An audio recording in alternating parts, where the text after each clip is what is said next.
অনেকে নিজেদের অবস্থান তৈরি করার জন্য আমার বিরুদ্ধে এই আরিফ হায়দারকে ইউজ করে।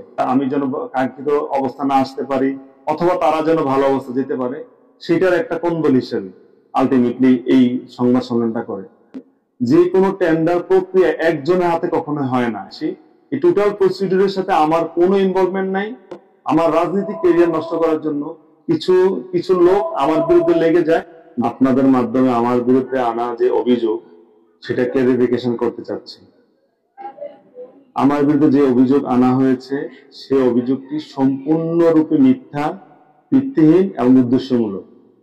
এইরকম কোনো কাজের সাথে আমি কখনো জড়িত ছিলাম না এবং জড়িত হওয়ার সুযোগও নাই এবং হবও না।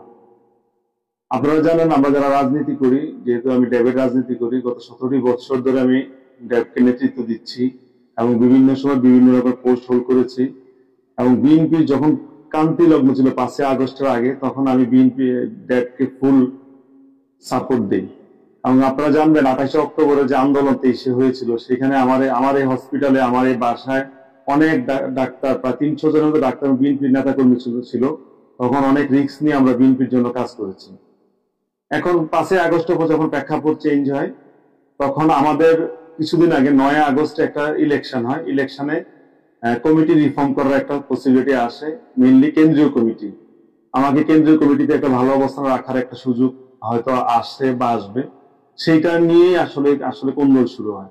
এবং এর মাঝখান দিয়ে আমার সাথে খুব ক্লোজ একজন সহচর যে আমার সাথে থাকতো, তার কিছু ব্যাপারে আমার কাছে অবজেকশন আসে, সেগুলো আমি বলি না। কারণ আমি যেহেতু ড্যাব করি, আমি কখনো চাই না আমার ড্যাবের একজন কর্মী কখনোই আমার মাধ্যমে সে কোনো কথার শিকার হোক। আমি সেটা না বলে আমি সরাসরি তাকে সতর্কতা অবলম্বন করতে বলি, আর না হলে আমি তাকে আমার অবস্থান থেকে তাকে না রাখার সিদ্ধান্ত নেই। সে যেটা ওই দিনের মিটিংও কিন্তু বলেছে যে তাকে আমরা বের করে দিয়েছি। আসলে এখানে মেইন কথা হলো, যারা আমরা রাজনীতি করবো, রাজনীতিতে আমাদেরকে অবশ্যই একটা নীতি নিয়ে চলতে হবে, যেটা হচ্ছে সততা। তারেক রহমান যে নীতিতে চলার কথা বলেছেন আমাদের সম্মানিত অ্যাক্টিং চেয়ারম্যান, তা সেটার মাধ্যমে আমার যে কিছু কুমিল্লাতে, যেহেতু 5 আগস্টের পরে সুযোগ সবাই চিন্তা করছে বিএনপি মনে ক্ষমতা চলে আসছে বা বিভিন্ন জিনিস, সেই সুযোগটাকে অনেকে নিজেদের অবস্থান তৈরি করার জন্য আমার বিরুদ্ধে এই আরিফ হায়দারকে ইউজ করে এবং আমি যেন কাঙ্ক্ষিত অবস্থানে আসতে পারি অথবা তারা যেন ভালো অবস্থা যেতে পারে, সেটার একটা কন্দল হিসেবে আলটিমেটলি এই সংবাদ সম্মেলনটা করে।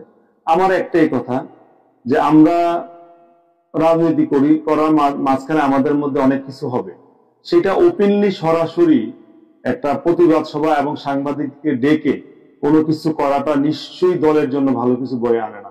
এবং এটা অবশ্যই আমি মনে করি অসাংগঠনিক একটা কাজ। সেটা আমাদের কেন্দ্রীয় কমিটি আছে, তাদের সাথে কথা বলতে পারতো। কিন্তু যদিও আমি বলছি, এটা কোনোটার সাথে আমি জড়িত না।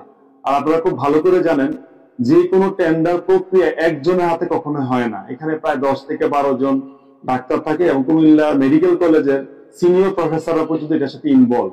সুতরাং আমি একজন সদস্য মাত্র, আমার কোনো কিছু করার নাই। এবং এখানে আমি একদম দৃঢ়ভাবে বলছি, এই টোটাল প্রসিডিউরের সাথে আমার কোনো ইনভলভমেন্ট নাই। এবং আমার সবচেয়ে বড় জীবনের, যেটা আপনারা জানেন, আমি খুবই সুনামের সহিত কুমিল্লায় আমি চিকিৎসা সেবা চালিয়ে যাচ্ছি।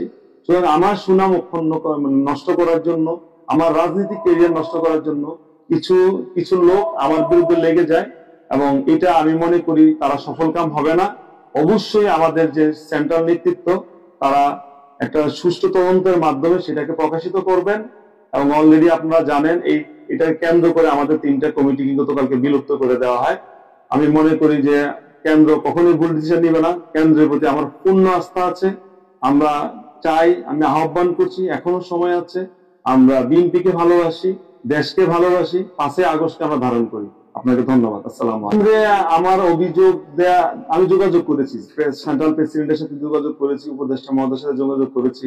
ওনারাই আমাকে বলেছেন যে ওনারা অলরেডি একটা তদন্ত কমিটি করেছেন, সেই কমিটির মাধ্যমে যেটা আমি মেনে নিব এবং অবশ্যই ইনশাল্লাহ সত্যের জয় হবে।